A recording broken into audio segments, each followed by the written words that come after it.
Chapter 3 lecture number આપણે 6 start કરીએ। ગયા લેક્ચરમાં આપણે અક્ષોના એકમ વર્તુળ સાથેના છેદબિંદુ જે બને છે ત્યાં આગળના જે ખૂણા છે એના રેડિયનમાં વ્યાપક સ્વરૂપમાં આપણે જોયા હતા, બરાબર। તો એકવાર યાદ કરાવી દો અને પછી એમાં આપણે આગળ વધીએ। જો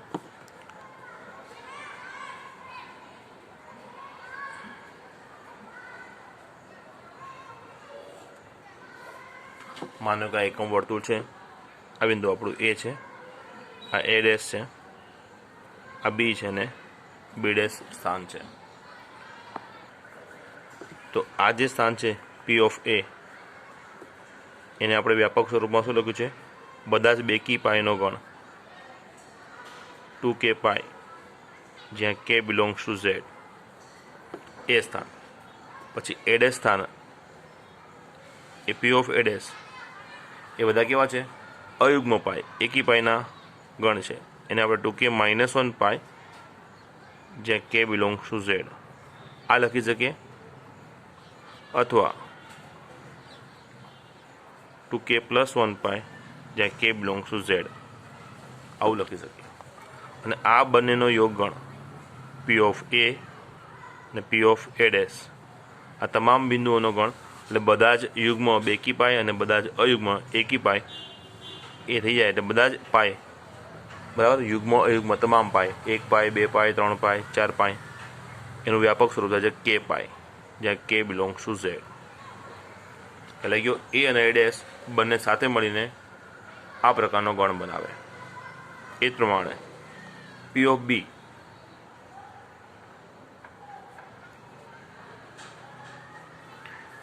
बी અને बी डैश बने π/2 प्रकारना खूणाओनो गण छे। एमां बी आगळ कया आवे छे खूणा, तो 4k +1 π/2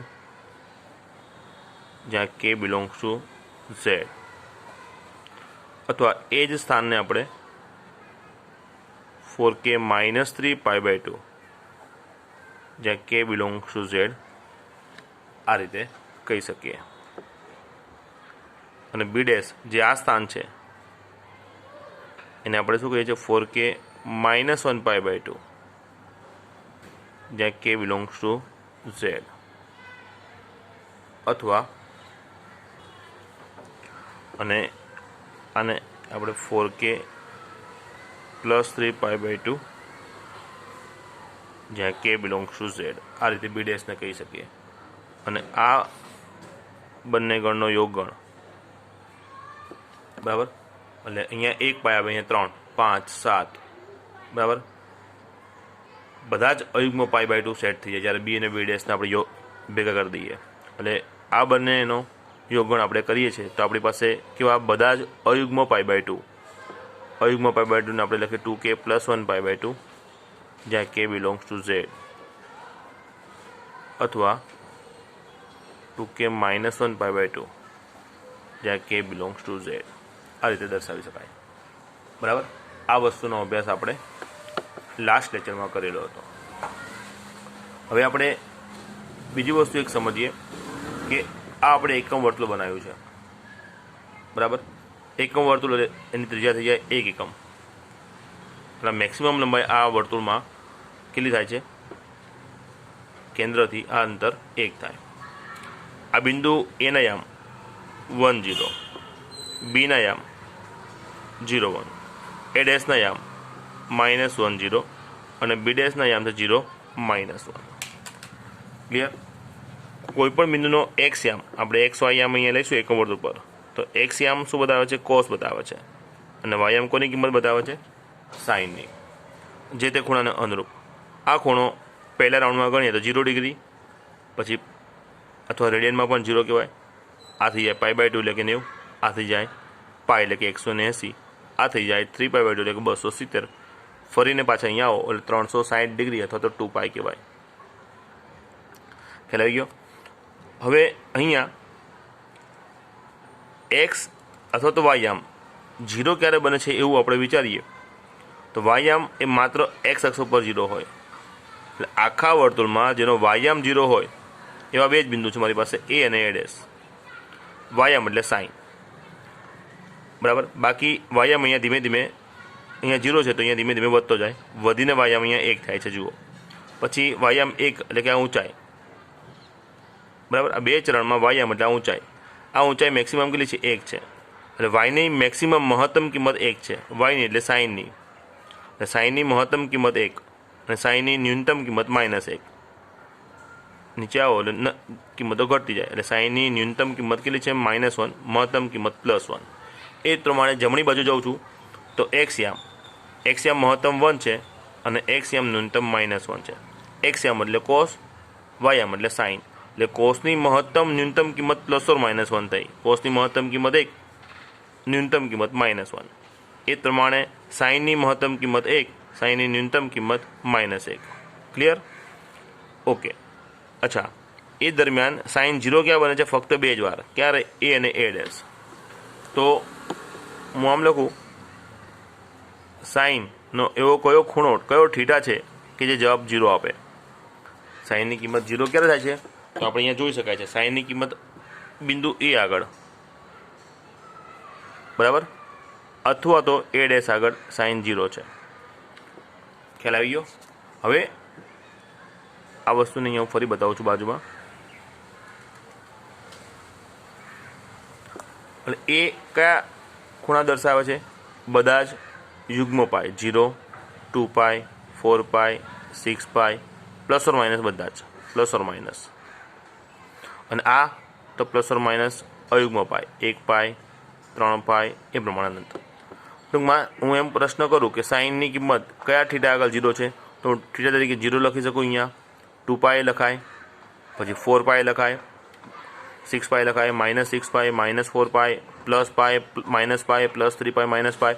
આમાંથી કોઈ પણ થીટા અહીંયા લખું એટલે સાઇનની કિંમત 0 થઈ જાય. તો આ તમામ થીટાને મારે એક સાથે અહીંયા લખવું હોય તો આ બંનેનો યોગગણ જે આપણે યાદ રાખેલો છે કયો છે? k π.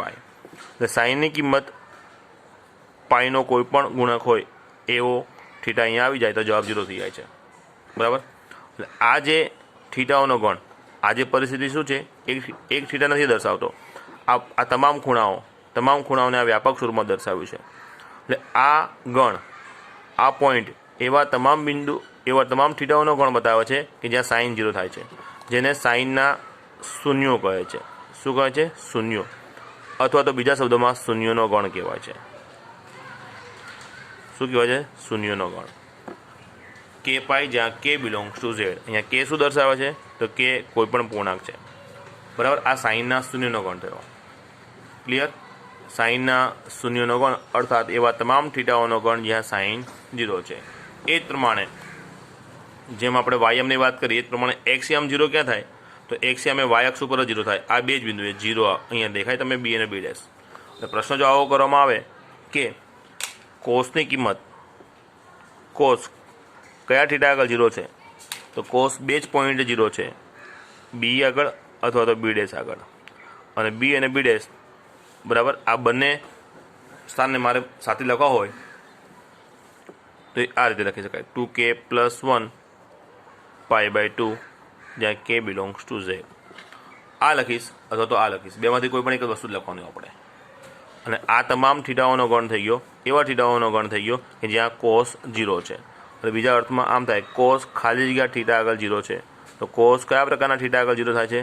તો કોઈ પણ π/2 નો ગુણક આવે, 2k + 1 π/2 જ્યાં k બિલોંગ્સ ટુ z.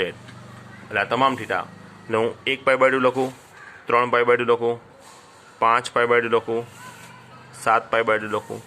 કોઈ પણ π/2 હોય ત્યાં કોસ કેવો હોય? 0 હોય. બરાબર છે. ચલો માનો કે આમ લખ્યું છે સાઇન ખાલી જગ્યા આગળ 0. બરાબર છે. 4 ઓપ્શન હું તમને આપું. 19π, બીજો છે 7 π/2, સી છે -π/2 અને ડી છે 4π/5. તો સાઇન ક્યાં 0 બને? તો આપણે સમજ્યા છે કે સાઇનના શૂન્યનો ગણ, અને સાઇન હંમેશા પાઈના ગુણક આગળ 0 હોય. તો આમાં પાઈનો ગુણક કયો છે? 4 ઓપ્શનમાં એ. એટલે આ વિકલ્પ માટે સાચો જવાબ થઈ જાય એ. ક્લિયર? પછી એ પ્રમાણે લખું, કોસ ખાલી જગ્યા થીટા આગળ 0 છે. તો કોસના શૂન્યનો ગણ કયો છે? 2k + 1 π/2. એટલે કે π/2 નો કોઈ પણ ગુણક આવે ત્યાં કોસ 0 થાય. બરાબર છે. મેં ઓપ્શનમાં લખ્યું 7 π/2, ઓપ્શન બી લખ્યો 8 પાઈ, ઓપ્શન સી લખ્યો -7 પાઈ અને ઓપ્શન ડી મેં બતાવ્યો છે 9 પાઈ/4. તો કોસ ક્યાં 0 છે? પાઈ/2ના ગુણક આગળ. પાઈ/2નો ગુણક 4 ઓપ્શનમાંથી ક્યાં છે? એ આગળ. એટલે આમાં પણ સાચો વિકલ્પ કયો થઈ જાય? એ. એટલે આ બંને પરિસ્થિતિ જે બતાવે છે એ સાઇન અને કોસના શૂન્યનો ગણ બતાવે છે. બરાબર. હવે એને આપણે વ્યવસ્થિત રીતે 6 વિધેયના શૂન્યનો ગણ સમજી લઈએ. ચાલો હવે આપણે સમજીએ છીએ 6 વિધેયના શૂન્યનો ગણ. પહેલું વિધેય મેં સાઇન લખ્યું, તો સાઇનના શૂન્યનો ગણ કયો થાય છે? સાઇનના શૂન્યનો ગણ છે, ધ્યાન આપજો. એટલે આપણો જવાબ ગણ સ્વરૂપમાં આવે. તો સાઇનના શૂન્યનો ગણ છે k પાઈ, જ્યાં k belongs to z. Clear? પછી છે કોસ, તો કોસના શૂન્યનો ગણ કયો થાય છે? 2k + 1 પાઈ/2, જ્યાં k બિલોંગ્સ ટુ z. બરાબર. આ બે વિધેય વિશે તો આપણે જોયું. હવે વિધેય હું લઉં છું 10. હવે 10ના શૂન્યનો ગણ કયો થાય? તો એ સમજવા તમારી સિમ્પલ કોમન સેન્સ ચાલે. શું? તો 10 એ ગુણોત્તર છે. કોનો ગુણોત્તર છે? સાઇન અને કોસનો. 10 બરાબર સાઇન અપોન કોસ. બરાબર છે. જે થીટા અહીંયા હોય થીટા અહીંયા લાગવાનો છે. અચ્છા, હવે 10 એ આ ગુણોત્તર ઉપર આધારિત થયો. હવે કોઈ પણ ગુણોત્તર 0 ક્યારે બને? કે જ્યારે એનો અંશ 0 બને. કોઈ પણ ગુણોત્તરમાં અંશ 0, છેદ ગમે તે હોય તો જવાબ આપણને શું મળે? 0.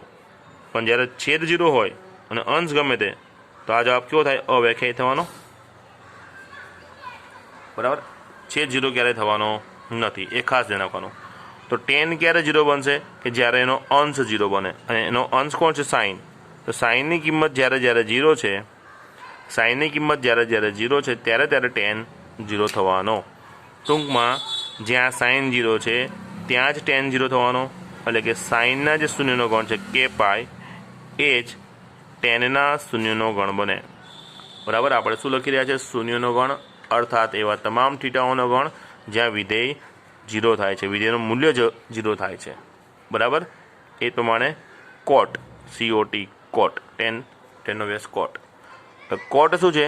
તો કોટ એ કોસ અને સાઇનનો ગુણોત્તર છે. કોટ શું છે? કોસ અને સાઇનનો ગુણોત્તર. તો અહીંયા જે તર્ક લગાવ્યો એ જ તર્ક અહીંયા લાગશે. જ્યારે આ ગુણોત્તરનો અંશ એટલે કે કોસ 0 છે, બરાબર, ત્યારે કોટ 0 થવાનો. જ્યારે કોસ 0 ત્યારે જ કોટ 0. એટલે જે કોસના શૂન્યનો ગણ છે એ જ કોટના શૂન્યનો ગણ બની જાય. 2k + 1 પાઈ/2 અથવા તો 2k - 1 પાઈ/2, તમારે જે લખવું હોય તે લખી શકો. આ શૂન્યનો ગણ બને છે. ખ્યાલ આવી ગયો? ત્યારબાદ આપણું વિધેય છે કોસેક. કોસેક તો સાઇનનો વ્યસ્ત છે. કોસેક હંમેશા કેટલા થાય? તો કે 1/sin. હવે આ ગુણોત્તર 0 ક્યારે થવાનો? જ્યારે એનો અંશ 0 થાય. પણ એનો અંશ તો અચળ છે. કયો છે? 1 જ. આ અંશ ક્યારેય પણ 0 થવાનો નથી. બરાબર. અંશ ક્યારેય 0 થવાનો નથી. તમે વિચારો, સાઇન 0 થાય તો સાઇન 0 થાય ત્યારે કોસેક અવ્યાખ્યાયિત થઈ જાય. કારણ સાઇન ક્યાં છે? છેદમાં છે. આપણે ઉપર જ જોયું, છેદ 0 ત્યારે પરિણામ કેવું થઈ જાય? અવ્યાખ્યાયિત. એટલે છેદ 0 થાય ત્યારે આ કોસેક 0 નથી થવાનો. બરાબર. ટૂંકમાં કોસેક 0 બને એવો એક પણ થીટા આપણી પાસે નથી. એટલે કોસેકના શૂન્યનો ગણ ખાલી ગણ છે 5. ક્લિયર? અને એ જ તર્ક સેક માટે લાગશે. સેક છે 1/cos, અને આનો અંશ પણ 1 છે, અને આનો અંશ પણ ક્યારેય પણ 0 થવાનો નથી. એનો અંશ ક્યારેય પણ 0 થવાનો નથી. આથી સેક પણ ક્યારેય 0 થવાનો નથી. અર્થાત સેકના શૂન્યનો ગણ પણ કેવો છે? 5, ખાલી ગણ. ક્લિયર? ઘણી મહત્વની બાબતો જે સમજવાની છે એમાંની એક વસ્તુ આપણે આ સમજ્યા છીએ. બરાબર છે. આ આપણે સમજ્યા શૂન્યનો ગણ. હવે આપણા જે આ વૃત્તીય વિધેયો છે, વૃત્તિ એટલે સાઇન, કોસ, tan, કોટ, બરાબર, એ બધાનો પ્રદેશ આપણે સમજીએ. વૃત્તીય વિધેયનો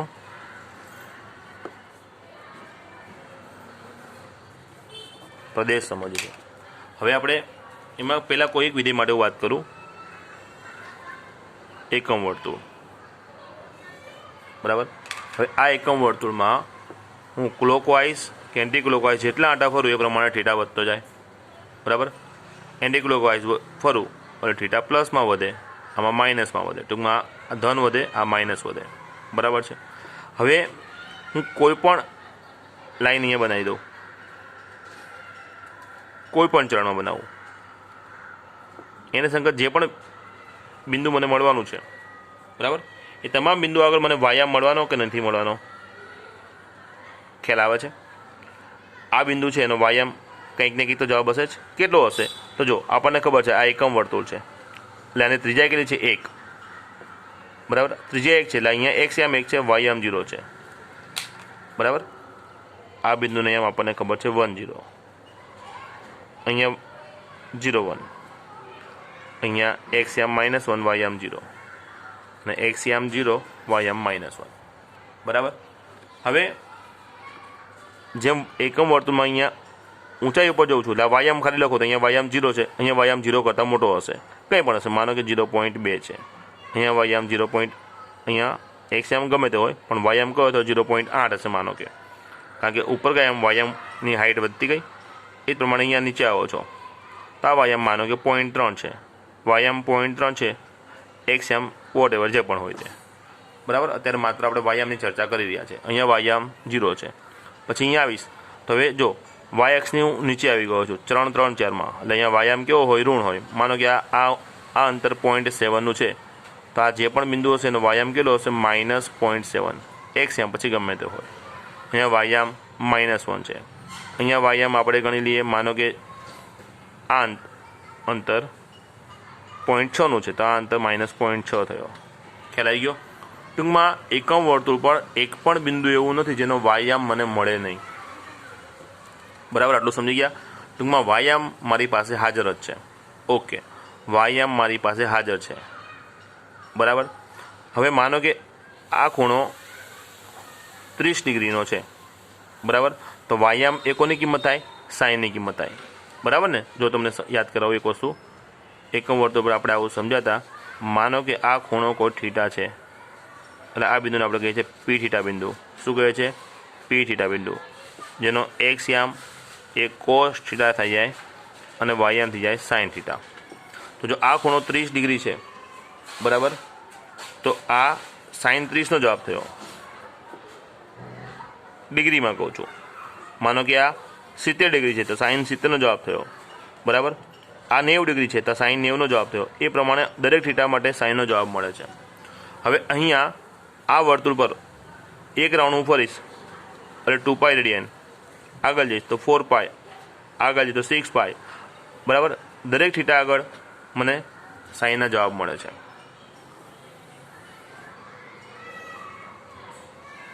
આ એકમ વર્તુળ જેમ આપણે આ સ્થાને 0 કીધો છે અને એક રાઉન્ડ ફરીને હું અહીંયા પાછો પહોંચું છું એટલે એ સ્થાન આપણે શું કહી દઈએ છીએ?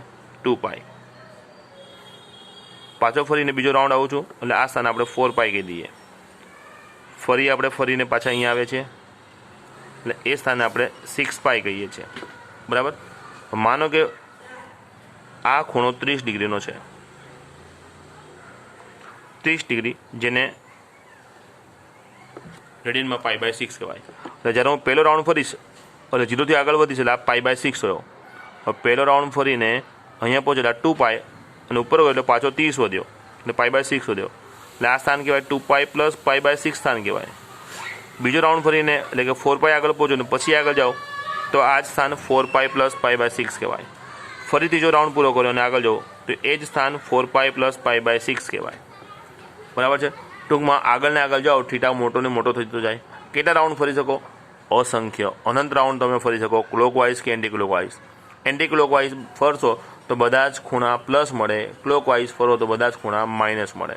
બરાબર છે. ટૂંકમાં આ એકમ વર્તુળમાં આપણી પાસે કેટલા થીટા હાજર છે? તો દરેક વાસ્તવિક સંખ્યાને સંગત અહીંયા થીટા આપણને મળે એટલે થીટા બિલોંગ ટુ શું થાય? R થાય. બરાબર. એટલે કે કોઈ પણ તમે રાઉન્ડ ફરો છો, ગમે તેટલો ખૂણો બનાવો છો, બરાબર, કોઈ પણ ખૂણા માટે વાયામ હાજર છે. વાયામ એટલે સાઈનનો જવાબ. એનો મતલબ સાઈનનો થીટા અહીંયા તમે ગમે તે લખો, મને જવાબ મળવાનો છે અને મળવાનો છે. એટલે સાઈનનો થીટા આરમાંથી હું ગમે તે લઉં, મારી પાસે જવાબ હાજર છે. એટલે કે સાઈન વિધેય એ કોઈ પણ વાસ્તવિક સંખ્યા આગળ વ્યાખ્યાયિત છે. ટૂંકમાં સાઇન વિધેયનો પ્રદેશ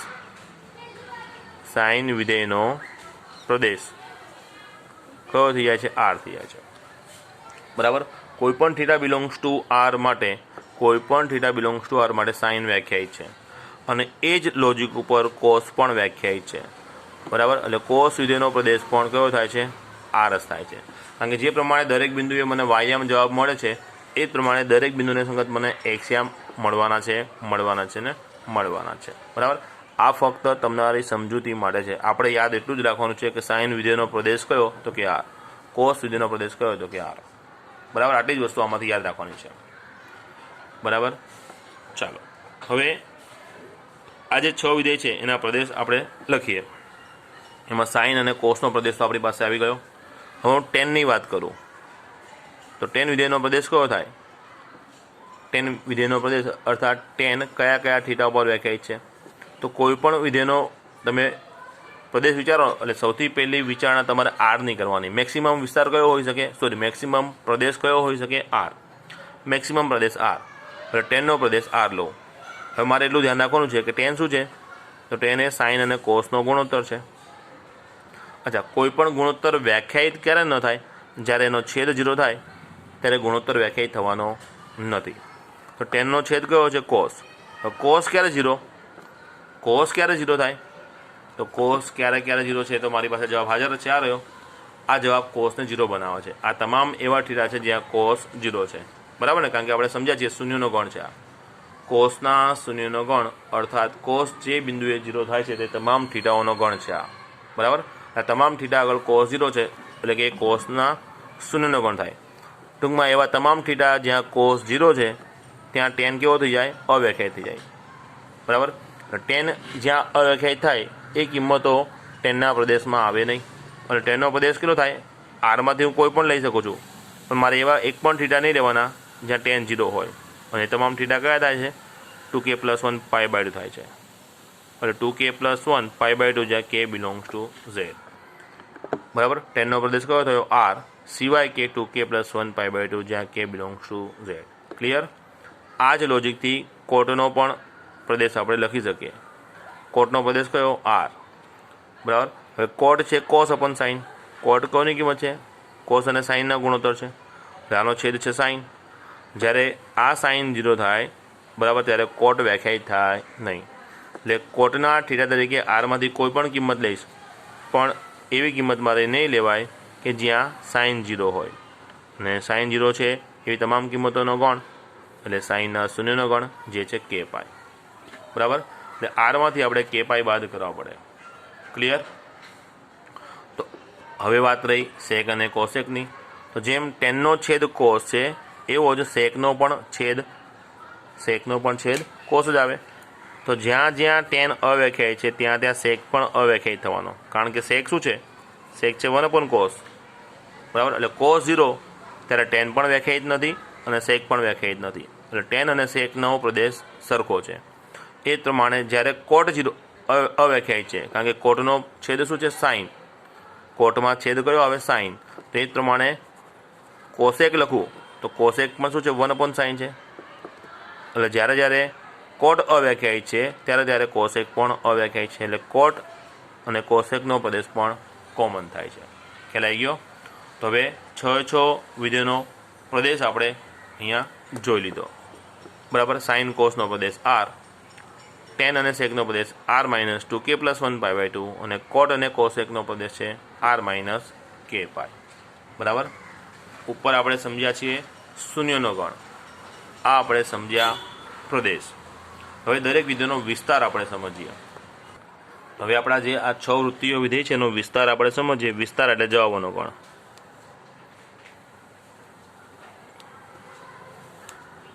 તો આ એકમ વર્તુળમાં મેક્સિમમ વાયામ કેટલો છે? મહત્તમ વાયામ 1 છે. અહીંયા તો વાયામ 0 થવાનો, અહીંયા એક્સયામ 1 થવાનો, અહીંયા એક્સયામ -1 છે ને વાયામ 0. આ બિંદુએ એક્સયામ 0 વાયામ 1 અને આ બિંદુએ એક્સયામ 0 વાયામ -1.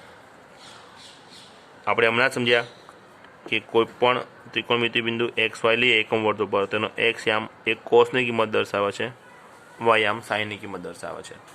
તો વાયની કિંમત એટલે આ ઊંચાઈ, મહત્તમ ઊંચાઈ 1 છે, ન્યૂનતમ ઊંચાઈ -1 છે, બરાબર। એટલે સાઈનનો મહત્તમ જવાબ +1 છે, સાઈનનો ન્યૂનતમ જવાબ -1 છે, અને તે વચ્ચેની તમામ કિંમતો અહીંયા આવી જાય। જો આ વાયમ ઉપર અહીંયા 1 છે, અહીંયા 0 છે, અહીંયા -1 છે, તો 0 અને 1 વચ્ચેની તમામ વાસ્તવિક સંખ્યાઓ આ લાઈન ઉપર હાજર છે। 0.2 કહો, 0.45 કહો, 0.33 કહો, જેટલી પણ કિંમતો કહો એ બધી જ કિંમતો અહીંયા હાજર છે, અને એ પ્રમાણે માઇનસમાં પણ તમામ બિંદુઓ અહીંયા હાજર છે। અને આ ઊંચાઈ માનો કે હું -0.4ની છે, તો એને સંગત અહીંયા આ જે બિંદુ આવવાનું અથવા તો આ સાઈડ આવવાનું એ બિંદુનો વાયામ કેટલો કહેવાય? -0.4 કહેવાય, બરાબર। માનો કે આ ઊંચાઈ 0.7ની છે, તો આની સામે અહીંયા અથવા અહીંયા જે પણ બિંદુ આવશે, બરાબર, એ બિંદુનો વાયામ કેટલો કહેવાય? 0.7 કહેવાય। ખ્યાલ આવી ગયો? ટૂંકમાં આ ઊંચાઈ અથવા તો વાયની કિંમત અથવા તો સાઈનની કિંમત કહીએ તો વધુમાં વધુ 1, ઓછામાં ઓછી -1, અને તેની વચ્ચેની તમામ કિંમતો 0 સાથે, એ તમામ કિંમતો સાઈનની બને। એટલે -1 થી 1 વચ્ચેની તમામ વાસ્તવિક સંખ્યા એને આ પ્રમાણે હું ક્લોઝ ઇન્ટરવલમાં દર્શાવી શકું। ખ્યાલ આવી ગયો? એટલે આ સાઈનનો વિસ્તાર છે। સાઈનનો વિસ્તાર એટલે સાઈનના શક્ય તમામ જવાબોનો ગણ। સાઈનનો મહત્તમ જવાબ 1 હોય, -1 હોય, અને તેની વચ્ચેની કિંમત। સાઈનનો જવાબ ક્યારેય 1થી મોટો નહીં થાય, -1 થી નાનો નહીં થાય। ક્લિયર? જે પ્રમાણે વાયામ માટે અહીંયા ઊંચાઈ માટે વિચાર્યું એ પ્રમાણે આપણે એક્સયામ માટે વિચારી શકીએ। મહત્તમ એક્સયામ +1 છે, ન્યૂનતમ -1 છે, અને એની વચ્ચેની તમામ સંખ્યાઓ પણ આમાં હાજર છે। તો એ પ્રમાણે કોષનો પણ વિસ્તાર, કોષના શક્ય તમામ જવાબોનો ગણ ક્લોઝ ઇન્ટરવલમાં -1 થી 1 છે। ક્લિયર? ખ્યાલ આવી ગયો? સાઈન અને કોસનો વિસ્તાર આવી ગયો। હવે આપણે કોસેકનો વિસ્તાર વિચારીએ। તો કોસેક શું છે? સાઈનનો વ્યસ્ત છે। એટલે જેટલી સાઈનની કિંમતો છે એ તમામનો વ્યસ્ત કરી નાખો એટલે મને કોસેકના જવાબ મળે, બરાબર છે? ચાલો સમજો। સાઈનની કિંમત મારી પાસે કેટલી છે? -1 છે, +1 છે, અને એની વચ્ચેની તમામ, વચ્ચે ક્યાંક 0 આવશે। હવે 1નો વ્યસ્ત હું કરીશ તો 1નો વ્યસ્ત શું થવાનો? 1 થવાનો, અને -1નો વ્યસ્ત કયો થવાનો? -1 થવાનો, બરાબર છે? આ આપણી પાસે સાઈનની કિંમતો છે, અને આ કોસેકની કિંમતો છે, બરાબર? જ્યારે સાઈન 1 છે ત્યારે કોસેક 1 છે, જ્યારે સાઈન -1 છે ત્યારે કોસેક -1 છે। હવે અહીંયાની જે તમામ કિંમતો છે એ કેવી છે? 0 અને 1 વચ્ચેની। 0 અને 1 વચ્ચેની કિંમતો કેવી કહેવાય? શુદ્ધ અપૂર્ણાંક કહેવાય। શું કહેવાય? શુદ્ધ અપૂર્ણાંક। આ બેઝિક ગણિત તમને બતાવું, પ્રાઇમરી સ્ટાન્ડર્ડનું। શુદ્ધ અપૂર્ણાંક કોને કહેવાય? જેનો અંશ નાનો અને છેદ મોટો હોય તેવી તમામ કિંમતો। અહીંયા 0 અને 1 વચ્ચેની તમામ એવી કિંમતો છે જેનો અંશ નાનો છે અને છેદ કેવો છે? મોટો છે। તો આ તમામ કિંમતોનો વ્યસ્ત હું કરી નાખું તો જેનો અંશ મોટો થઈ જાય અને છેદ નાનો થઈ જાય એવી તમામ કિંમતો 0 અને 1 વચ્ચેની આવવાની। તો અંશ મોટો અને છેદ નાનો, આ કિંમતો કેવી કહેવાય? 1 કરતાં મોટી કિંમતો કહેવાય। આ તમામ કિંમતો 1 કરતાં નાની હોય, બરાબર? જેમ કે આની વચ્ચે 1/2, 1/3, 1/4, 1/5, 1/6, 1/7, 1/99, 1/9999, કોઈ પણ કિંમત ગણો, બધી જ કિંમતો આની વચ્ચે આવવાની। એ તમામનો વ્યસ્ત શું થઈ જાય? 1 કરતાં મોટો થઈ જાય। ખ્યાલ આવી ગયો? એટલે 0નો વ્યસ્ત કરીશ તો શું થઈ જશે? અનંત થઈ જશે, કારણ કે 0 એટલે 1/0, 0નો વ્યસ્ત થાય 1/0, 1/0 એટલે ઇન્ફિનિટિવ। ક્લિયર? એટલે 1નો વ્યસ્ત 1, અને 1થી જેમ 0 તરફ હું જઈશ એમ બધી કિંમતોના વ્યસ્ત કેવા થાય? 1 કરતાં મોટા થાય। એટલે આ તમામ કિંમતોનો વ્યસ્ત કેવો થઈ ગયો? 1નો વ્યસ્ત 1, અને 0 થી 1 વચ્ચેની તમામ કિંમતોનો વ્યસ્ત થાય 1 કરતાં મોટો, એટલે 1 થી ઇન્ફિનિટિવ, અનંત સુધી, બરાબર? હવે તમને ખબર છે જે અંકો અહીંયા હાજર છે એ જ અંકો અહીંયા પણ હાજર છે। આ બધા પ્લસ હતા, આ બધા જ માઇનસ હતા, બરાબર? એટલે અહીંયા પણ 0 અને -1 વચ્ચેની જે કિંમતો છે એમાં આંકડાઓમાં તો અંશ નાનો છે, છેદ મોટો છે, અને આ તમામ કિંમતોનો વ્યસ્ત કરશું તેમાં પણ અંશ મોટો થઈ જાય છે, છેદ નાનો થઈ જાય છે, અને આ બધા જ આંકડા પણ અંકોમાં અંશ મોટો હશે, છેદ નાનો હશે, બરાબર? અને આગળ પણ કેવા હશે? ઋણ ચિહ્નો હશે। એટલે અહીંયા -1નો વ્યસ્ત -1 થયો, બરાબર? અને -1 થી 0 વચ્ચેની જેટલી કિંમતો છે એ બધાનો વ્યસ્ત। આંકડાઓમાં આ બંને ગણ સરખા થઈ ગયા, પણ આ બધા ધન છે, બધા એક અહીંયા કેવા આવશે? ઋણ આવશે। એટલે -1 થી -ઇન્ફિનિટિવ થાય। આ તમને સમજાવવાનો, ખાલી લોજિકલી ઉદાહરણથી સમજાવવાનો પ્રયત્ન કર્યો છે, બરાબર? બાકી તમારે આ વસ્તુ ખાલી યાદ જ રાખવાની છે। એટલે કોસેકનો વિસ્તાર કેટલો થયો?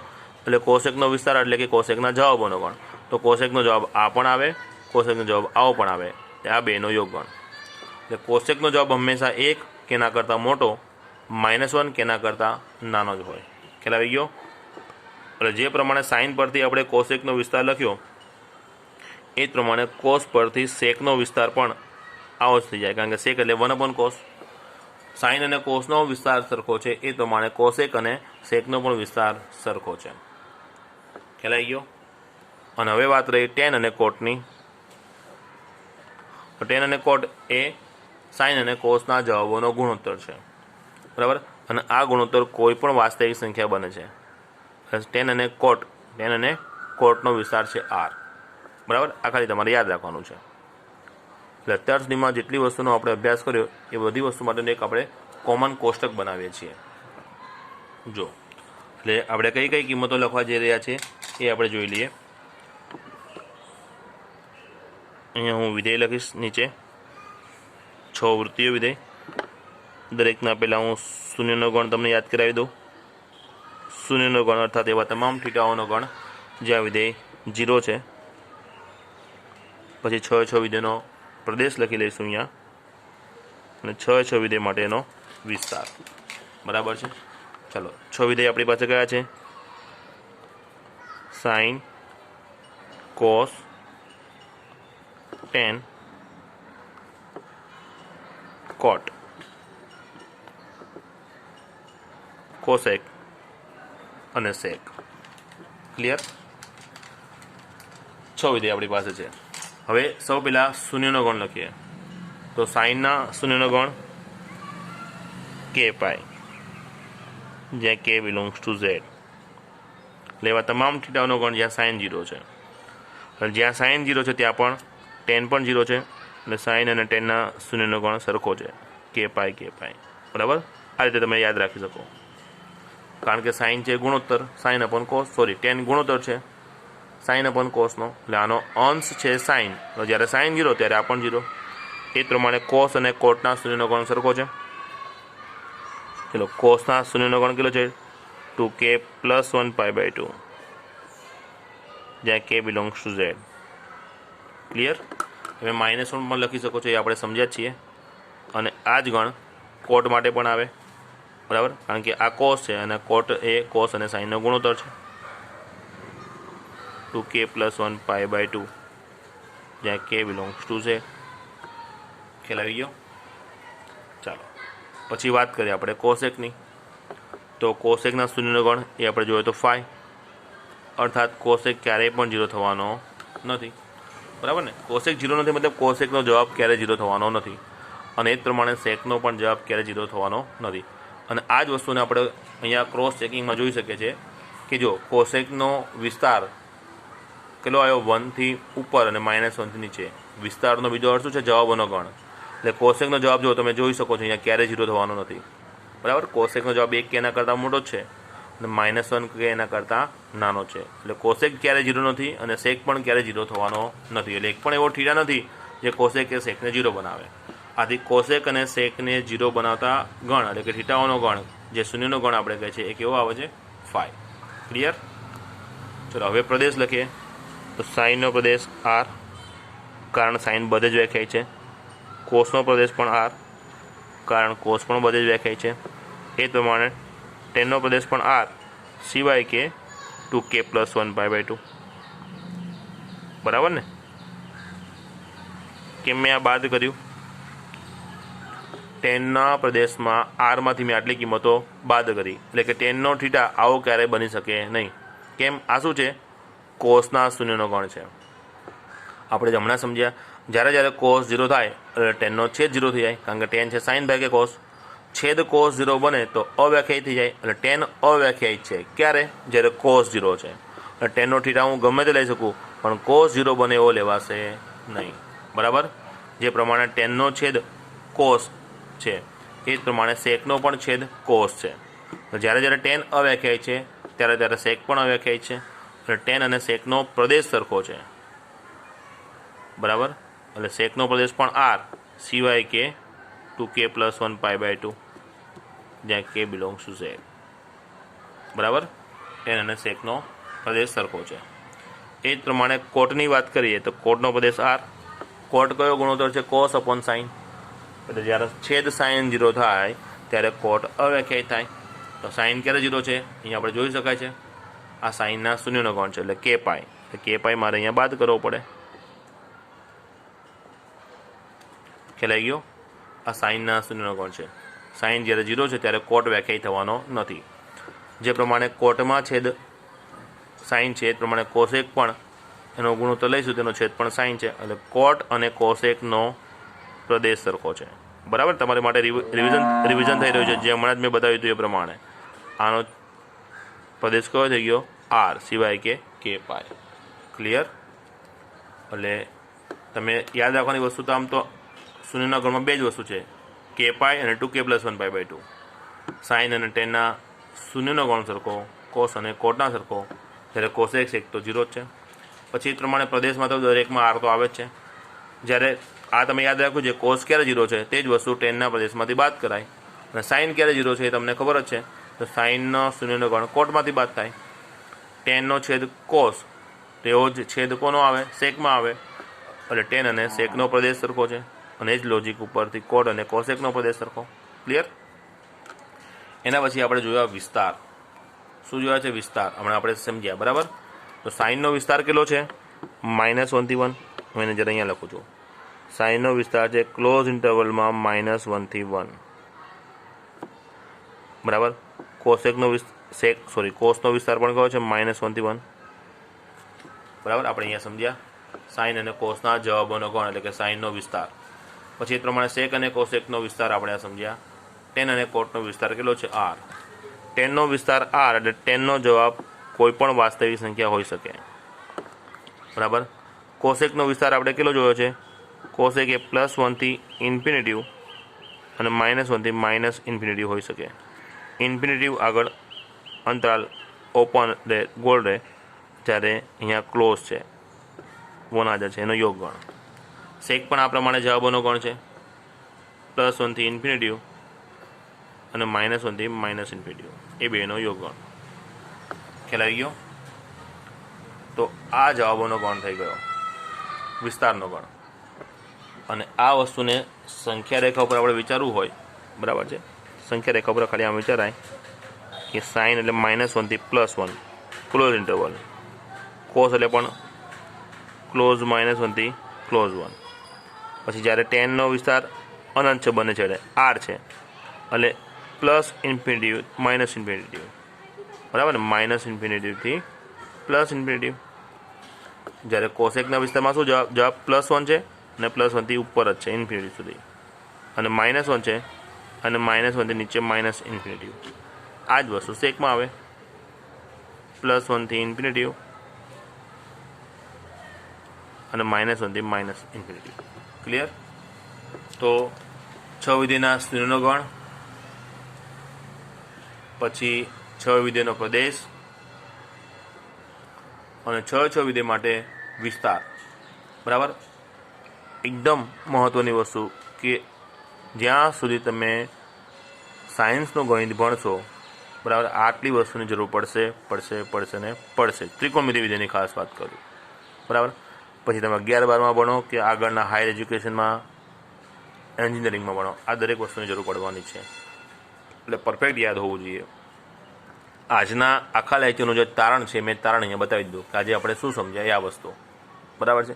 તમે જે ફેરબુક બનાવી છે, બરાબર, થિયરીમાં વ્યવસ્થિત આટલું લખો તો ચાલશે। આગળનો જે મેં કન્સેપ્ટ જે પણ સમજાવ્યો ફક્ત તમારી સમજૂતી માટે હતો, એમાં તો કશું લખવાની જરૂર નથી, ફક્ત તમે આ વસ્તુ લખી નાખશો, આખો કોર્સ લખતો પણ ચાલશે, બરાબર। જો આખો કોષ્ટક તમને અહીંયા દેખાય એ પ્રમાણે મેં બતાવ્યો છે। આ વસ્તુ પરફેક્ટ યાદ હોવું જોઈએ નેક્સ્ટ લેક્ચરમાં તમે બેસો ત્યારે। અને મેં કીધેલું બુકમાં તમારી પાછળની સાઈડ બધા સૂત્રો તમે ધીમે ધીમે જે ભેગા કરો દરેક લેક્ચરના, એ જગ્યાએ પણ તમે આ એકવાર લખી શકો છો, બરાબર છે। ચલો, તો આ વસ્તુ નેક્સ્ટ લેક્ચરમાં બેસી ત્યારે પરફેક્ટ તમારી પાસે દિમાગમાં હોવું જ જોઈએ, યાદ હોવું જોઈએ, બરાબર। એટલે એ વસ્તુ ધ્યાનમાં રાખજો, અને હવે આપણે વધુ અભ્યાસ નેક્સ્ટ લેક્ચરમાં કરીશું।